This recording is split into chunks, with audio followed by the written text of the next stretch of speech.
Welcome to Bitter Reality Brewing. Today, we're doing a Trappist Single. Yes, not a triple, a Trappist Single. Not something that I hear much of or see any real talking or discussions about. It's very rare to me compared to most styles. Don't forget, like, subscribe, keep sharing. If you love beer, subscribe button definitely shouldn't be red, and I definitely appreciate it. Thank you very, very much for the support. I've decided to do a Trappist Single. I have a Brew Firm triple coming, and my oldest loves triples, but if you don't know what a Trappist Single is, and I'd like to say it's pretty much a Trappist or a Belgian triple. The only difference is it's a much lower ABV, somewhere in the neighborhood of between like 4.5 and 6%. And of course, knowing me, I've already changed things up a little bit, and I'm right at that edge, and it was hard for me not to color outside the lines, but I brought it back and I'm at the edge of that line. I'm actually going to use a homebrew recipe, loosely, from Ballast Point. And if you don't know who Ballast Point is very famous for Sculpin IPA. And if you haven't had a Sculpin IPA and you like IPAs, you're definitely missing out. Great, great beer. Lots of resin, pine, grapefruit, and even they have a grapefruit version. They have a pineapple version, which wasn't quite my thing, but it was still good. They also have a habanero version, which I do regret buying an entire pint of that. So what we're gonna do though, and this is how we're changing it up. I've modified the recipe a little bit, of course. And we're gonna call this, I'm still debating on this one, but the Trappist, I don't know, the Tale of Two Trappists maybe? Reason being is what we're gonna do is we have 10 pounds of grain, which means that Anvil recommends 7.3 gallons total water, including sparge. We're gonna do 8.3. Why? Well, we're gonna brew for 6 gallons. We're gonna split that into 3-gallon batches, 2 3-gallon batches, and I'm gonna pitch 2 different yeasts. I'm gonna pitch a White Labs 530 and a White Labs 545. One of them is gonna give us plum, cherry, according to White Labs, plum, cherry, and all these nice fruits. The other one is gonna give us cracked black pepper and spice. So I'm actually looking for a very spicy one, and you ready for this? A fruity one with a hint of spice. And the reason being is, like I said, I always change things up, and I'll explain. But no, there's no rye. I thought about it, but I didn't put any rye in here. We got 9 pounds, of Pilsner Malt. We have half a pound of Carahel, 1/4 pound of Acid Malt, 1/4 pound of Caravine Malt, 1 pound of SRM1 candy syrup, Simplicity, and then where we're changing it up a bit is I'm actually adding Hallertau Magnum, which is, by understanding, a hybrid. I'm assuming it's from the Hallertau in Germany, with Magnum in the US. Basically, instead of it being about a 4% ABV or acid, it's at a alpha acid of 12.9%. So that's our bittering hop. The part that's gonna give us the spiciness is at the last 5 minutes, I'm dropping in 3 ounces of Styrian Goldings. They're only 2.3 alpha, so they're really not gonna give us much, maybe about 4 points of IBU. But they're gonna give us that spiciness that I'd like to have a little spiciness back there, and it's gonna be very mild. But the one with the yeast that's kicking up the spice should be very spicy. The one with the fruit, it'll be a little more balanced, although the fruit will still prevail, I would expect. It's a Belgian yeast, I mean, come on. I did decide to condition the malt lightly. I haven't done that in a little while, and it's pretty dry, although I did realize that when you condition malt, you can't seem to get the same quantity in the same container. It kind of swells a little bit, so that's something to be aware of. And yes, it's too early in the morning for me to have my beer, so I got my Jack Skellington coffee. And as you can probably see, I'm a little on the dark side between my Headless Horseman Christmas ornament that was from some good friends, a little beer Christmas ornament, and another Jack Skellington. And I got a watch around here somewhere. It's like a hanging coffin, which is pretty cool, but I don't know where I put it. I just got a new battery for it. So you know what? We got the Anvil, we got our Jaded Brewing Scylla.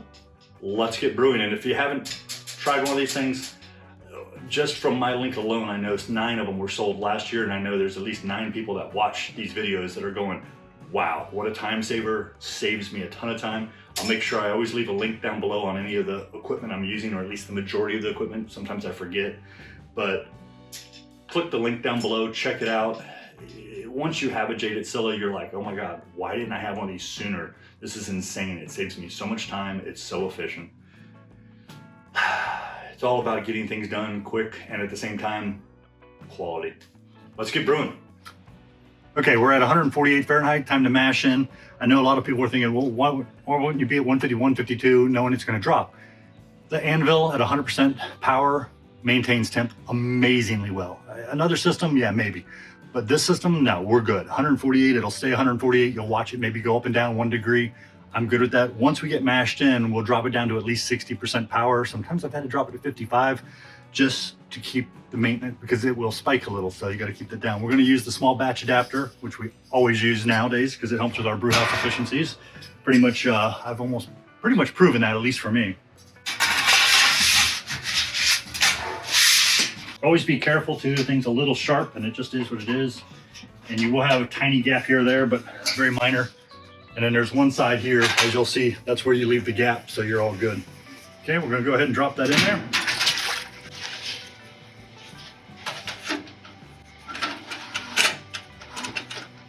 We're good. Just so we know what the brewing salts are, and I usually don't tell you, I usually put it in the recipe down below if you need it. Actually, I don't put it anywhere, I just tell you, and if you need it, you ask and I'll give it to you. But for this one, we're running 8.3 total gallons. I'm held back 1.3 for sparging. I figured I didn't need to in a third. But I have 7.3 grams of gypsum. I have 1 gram of salt, table salt. I use pickling salt. Epsom salt, we have 2.1 grams, and calcium chloride, 2.1 grams. I could have gone for a light SRM water profile, but I went for a light and hoppy water profile, knowing that I'm gonna have a fair amount of hops in here. Our IBUs are gonna be close to 45, so yeah, we'll let them stand out a little. Okay, and then of course the gypsum and the other things are sticking, as they seem to always do. And it's 148, it can still hurt. Go ahead and give that a little stir. And we're gonna mash in. We shouldn't need any rice hulls, but I'm just gonna dump in 1 cup. It's kind of like insurance. You hope you never need it, but it's nice to have. So, and I'm just gonna put it in there. It's gonna float. So it should mix in pretty well for what I need. If I was worried, I would spread it and layer it, like I say. You can see a lot of the holes of the malts stayed together, which is nice. That was from the conditioning. Kind of helps a little bit. Makes things a little softer, so that they break open and let things out without actually breaking completely apart. So I got a fair amount of dust, but that's okay. Not too worried. Starches are going to get converted to sugar, and it's all going to be good. Oh, there's more in there.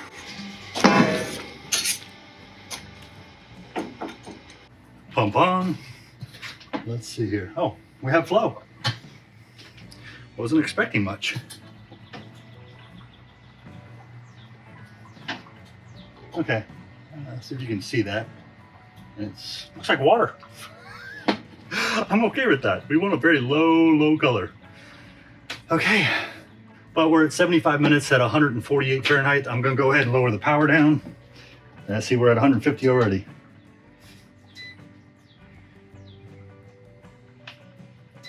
We'll go to 55, and if it starts dropping below 148, I'll bring it up to 60%. So 55% for now. We'll see how that goes. Okay, so we're at 5.22. I'm gonna stick with that.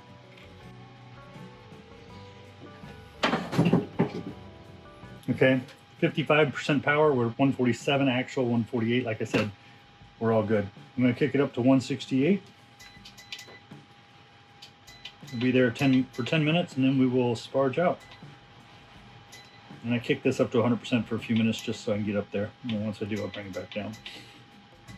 I'm going to heat up the sparge water. We got 1.3 gallons of sparge water, which is 128 ounces for the gallon, and then another 33, I think 0.6, 0.8 ounces. Okay, hit 168, bounce to 169. I just dropped the power to 60%, so we'll be there for 10 minutes. Okay, it's time to mash out, so we're going to stop the pump. And I'm going to stand up here so I can get some leverage because I'm going to go up high.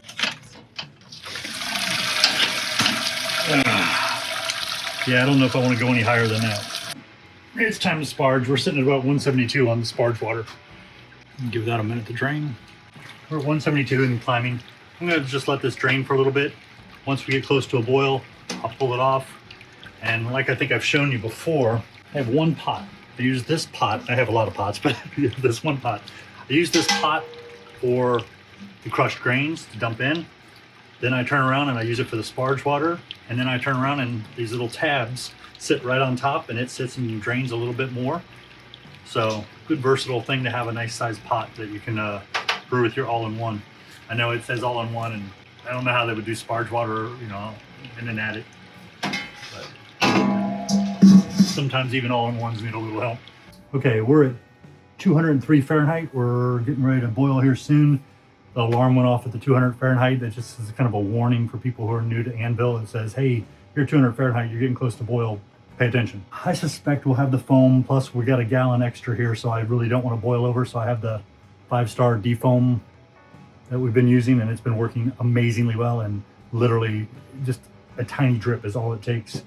Also, I know some of you do what I do occasionally, is if you think you have a lot of grain in there that got into the wort, you'll run a strainer. Well, today I kind of had the opposite. I assumed I didn't have very much in there, so I ran the strainer, and I really don't have much in there. I had to run for a while before I even got a little bit to collect and toss. So, should have some incredibly clear wort with a lot less crap in it. We're still going to get the proteins dropping out at the end when we drop the Whirlflock tablet. So, it just is what it is. I've also been rubbing the bottom to make sure I don't have any scorching at the bottom. If you're using a wooden brew paddle with a nice flat end, which Etsy is where I say to get them, although you can definitely get an inexpensive one off Amazon. I've linked a few that were super cheap. And you rub that bottom, you can feel it when you get a little bit of a buildup. When I did it right after I pulled the grain basket out, I could feel a little roughness, which told me that I definitely had some buildup on the bottom. So I just sat and rubbed it, made sure I got it, you know, broken free, scraped, I guess you could say, but with wood, so that way I'm not damaging the metal. And I don't have to worry about scorching. Even though Anvil has a low density burners, the chance of scorching is very low, it can still happen. Hence the reset, which if you're going to hit a reset because of a scorch, you're going to be hitting reset all day long because it's never going to work because you still have the scorching at the bottom. If you have something like this, not steel, you don't want to scratch it, you can rub it. Plastic works too, but I like the wood. It just, as you see over the brew times, the bottom here is gotten stained darker than the top, but love my brew paddle. One of my best tools. Hey, we should be hitting a boil here any second. Once we hit a boil, we're going to have a 30-minute countdown to the 60-minute hop addition, which is going to be 1 ounce of Magnum. And then we'll have our last 5 minutes. We'll add the 3 ounces Styrian Golding and a bunch of other things, from the Whirlflock tablet to the yeast nutrient. Can't think of anything else we got to add at the 5-minute mark, but we'll figure it out. I'm also going to use this. I got to go grab a thing of White Labs Clarity Firm. I want to put that in when we go to pitch the 2 yeasts. Not sure how I'm going to do that. Maybe I'll dump it in the main thing, shake it up and split it in half. That way I'm not having to dump 2 of those. It can add up quick to costs. Okay, we're at 208 Fahrenheit, and you can see it's starting to bubble up a little. I'm not even going to try to fight it this time. There's a chance it won't foam over, but we're going to make sure it doesn't foam over. Actually, shake this up. There's a shoot. Got 2 drips. Hopefully it'll be all good. I only want 1 drip. I may have to start doing that in a little tiny bit of water just so I don't have to worry about dropping 2. Defoamer kind of blended in there really well. There we go.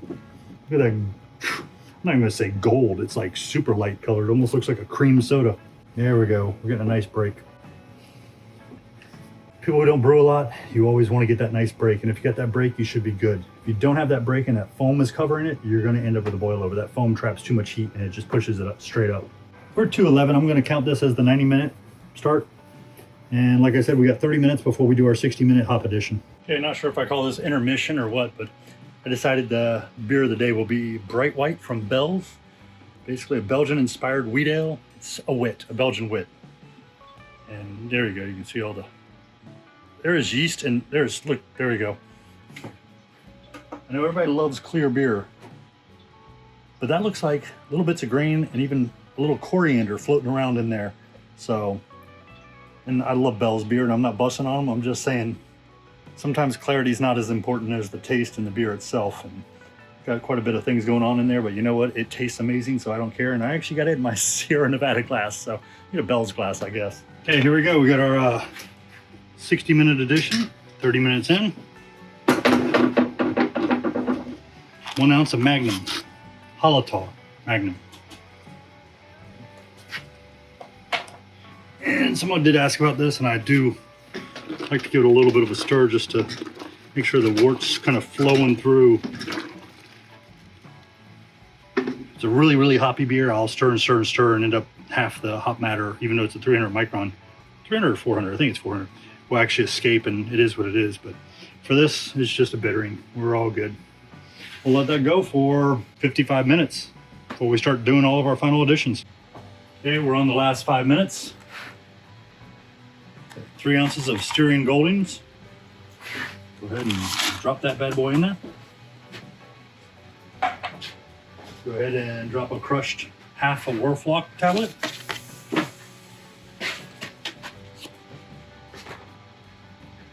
And what else do we got? Oh yeah, got some yeast nutrient. I'll put a little extra, who cares? Not too worried. Oh crap. And we got our sugar addition, almost forgot. Probably do it to flame out if I wanted to and it'd be fine, but we'll go ahead and dump it in here. Would have ordered it from Cascade, but it was kind of a last minute beer thing. Kind of spreading it out so it doesn't hit the bottom and, how do you say, harden up? Oh crap, the bottom is hard. That's not a good thing. So, how do we fix that?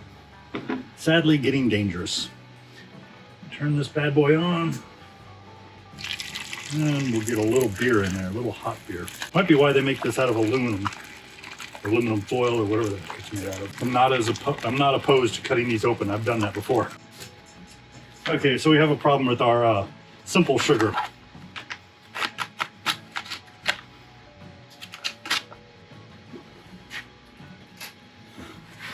It's a good thing with the Cascade is that you could actually see the sugar in the bottom. There we go, big old chunks coming out here in a second.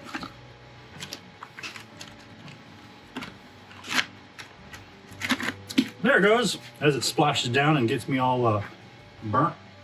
Okay, I'm gonna leave it boiling for a minute because I'm gonna get the hops out and I wanna add the Jaded Brewing Scylla.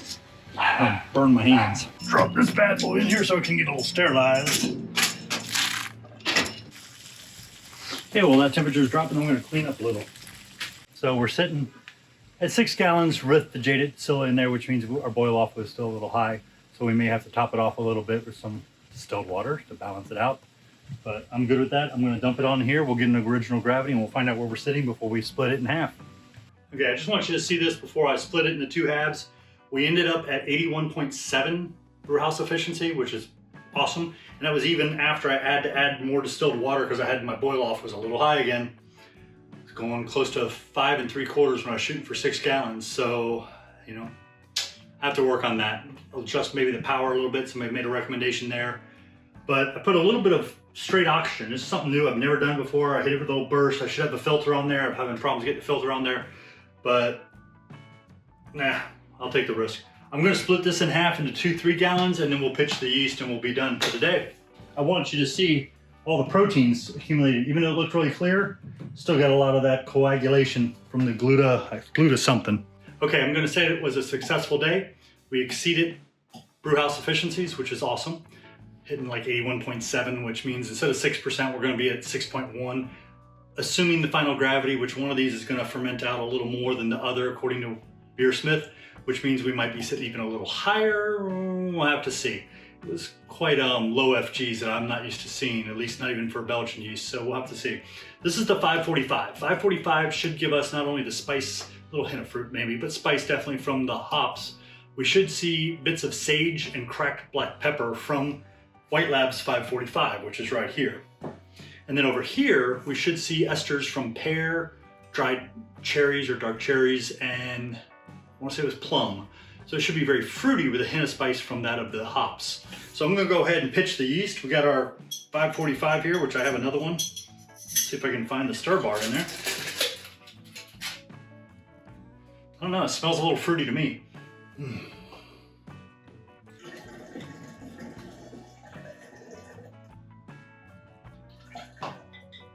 Not cross-contaminating, magnets on the outside. And here's our 530.